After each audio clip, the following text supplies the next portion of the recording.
This is the new 2024 Porsche Cayenne Turbo GT. In other words, the most expensive trim of the new Cayenne. And that kind of got me wondering, what are you really getting for your money? Is it worth it? Because there's no easy way of saying this. It has a starting MSRP of $196,300 without options, making it $112,000 more than a standard Cayenne Coupe. So in today's video, we'll answer that question by going over its design, both inside and out, talking through its performance. We'll do a quick first impressions road test and end by assigning it some CarCave credits. On the exterior, the Turbo GT does get some different styling cues, which are pretty important to point out. First off, the front bumper is redesigned compared to the standard car. You have larger vents, everything functional. Of course, we are talking about Porsche, and it's a more performance-oriented styling, like that little lip spoiler down there. As you move along the side of the car, you'll see that the upper portion of the side mirrors are carbon fiber, as are the roof, these little side panels on the spoiler, and the rear diffuser. All of that comes standard for the Turbo GT, as do these 22-inch wheels all around, wrapped in these special performance tires developed by Pirelli. Now that rear lip spoiler I was talking about earlier is 25 millimeters larger than the lip spoiler on a standard Cayenne, and that means that at top speed, which obviously we all drive at top speed all the time, you would produce 40 kilograms of additional downforce. That's like having a full-size German Shepherd made out of air just on the back of your lip spoiler.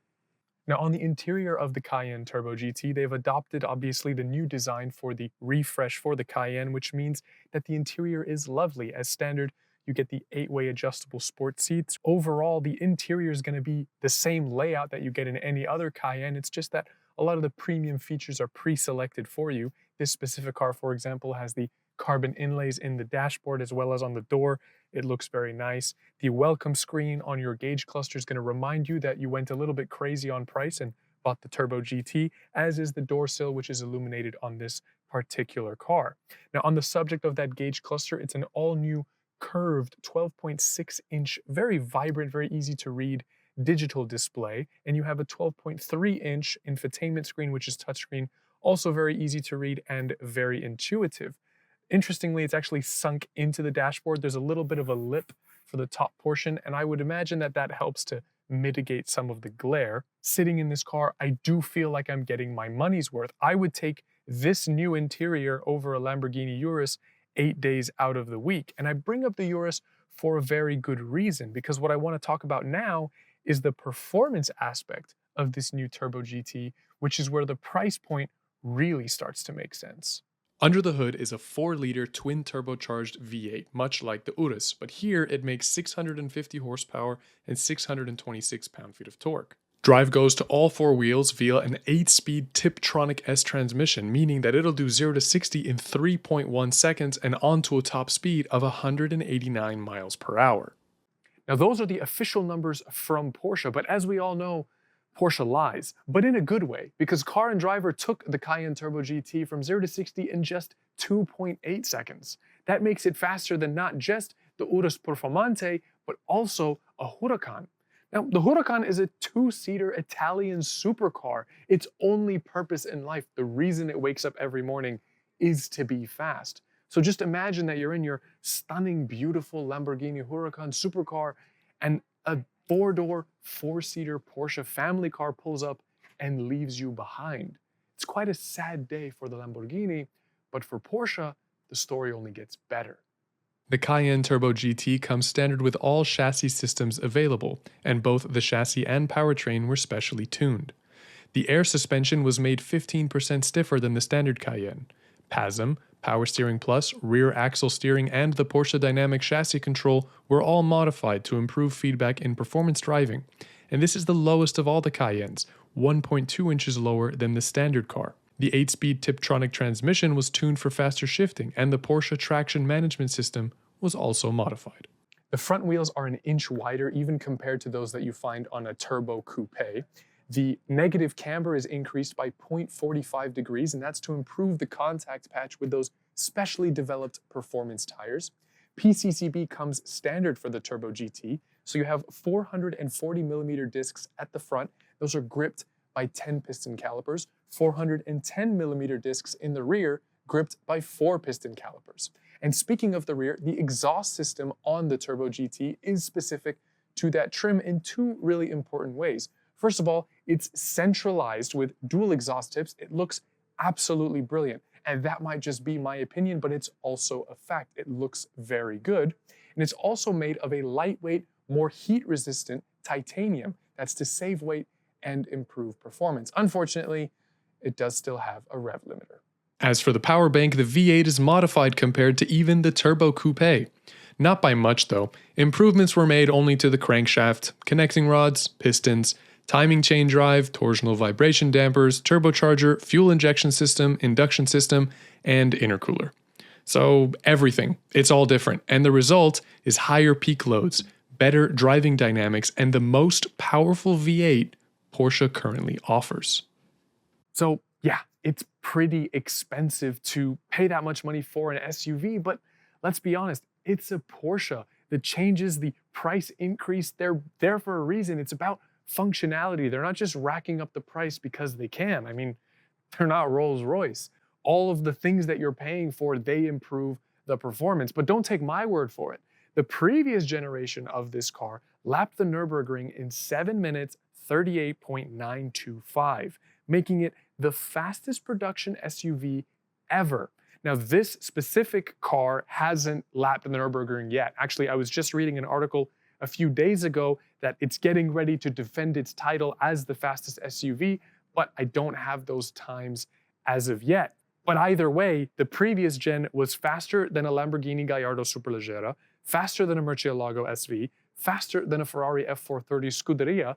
Those are full-on Italian supercars, and beyond that, they're the lightweight versions of Italian supercars.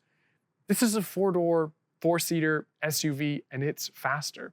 You can actually go get your Bugatti Veyron, put it on a trailer, tow it with this Cayenne Turbo GT to the Nürburgring, and just leave your Veyron on the trailer and track this. Because this is faster than the Veyron too. Now I get it, the Veyron is a big, heavy, really super hyper grand touring car, but it's got over 1,000 horsepower, 4 turbochargers, and 16 cylinders. It should be able to beat this around track. And it's not like this is a light car, it's an SUV. So there's really no excuse. This thing performs at a level that you would not believe. And so what I'd love to do right now is take it out for a quick first impressions road test to see kind of what it feels like. On a performance standpoint, it's everything that you could possibly want from a sports car. It just has all of the practicality that you get from an SUV. And you don't lose any of the practicality by getting the Turbo GT over a standard Cayenne. It's just as big on the inside, just as big on the outside. It's the same car, except it's a completely different car. The only real negative I would say is that because this car has such a high starting MSRP, there are a couple of options that I would have liked Porsche to just include. For example, the Bose sound system is actually free. Porsche doesn't charge you extra for it, but for some reason it's not automatically optioned out. You have to select it to be optioned. But then also active cruise control, lane departure assist, like those are things that everything has. A Toyota Corolla, Honda Civic has that. If you want that on the Cayenne Turbo GT, it's a $2,750 option. There's a passenger display, which is cool. It shows you a bunch of performance-oriented things as you're driving along. Very cool feature, would love to have that, but that's another $1,750. But it's Porsche, that's something to be expected. As far as driving is concerned, I have it right now in Sport Plus mode. The throttle response is immediate. The gear changes are immediate. I don't usually like digital gauge clusters. I like the more analog, especially in a Porsche, which I think they're very well known for their central tachometer retaining its analog aesthetic for so long, where everybody else has been digital for quite some time. But the digital display on this car, it's actually pretty cool. It almost looks analog, and I like the little details. They haven't gone too crazy with the design. You go to brands like BMW and they have all of these different types of displays that you can have for your gauge cluster that are honestly a little bit silly in my mind. Your revs will build up along the edges, which you can't actually see because the steering wheel blocks it. Even though this is digital, it still follows Porsche's design signature of making it very easy to read, so you can focus on the task of driving. In Sport Plus mode, it does stiffen up the suspension, so it goes over those bumps. They feel a little bit more rough, kind of like a sports car. The steering is very quick. Darty is probably a good word to use to describe it. I have driven the standard Cayenne, which is a very comfortable car. This is still very comfortable. It just feels more primed, I guess is the word I would use. Yeah, there's almost no body roll. It feels extremely powerful. The surge of torque is immediate. And with a lot of turbocharged cars, you get a little bit of fall off. You have to wait for the boost to build. That's not the case with this. 3,000 RPM, foot down, power is absolutely immediate. There's no delay whatsoever. Those carbon ceramic brakes feel fantastic, very capable of stopping the weight and the enormous inertia that you're gonna generate with the speed that this car is capable of. Paddle shifters are lovely, nice aluminum in construction. Really, I have no quarrels with this car whatsoever. If you're looking for a SUV, if you need that practicality, but you don't want to sell your soul and you still want to retain that passion you have for performance cars, this car is the one to go for. There are other competitors in its market. You have things like the Lamborghini Urus, Aston Martin DBX, but as far as usability, drivability, driving pleasure, reliability, which is probably a big thing, and even though this is an expensive SUV to buy, as far as maintenance cost is concerned, I feel like this Cayenne Turbo GT is going to be far less of a burden than some of the competition. But either way, I will flash up a quick comparison chart for you to see how the Cayenne Turbo GT compares to some of its competition.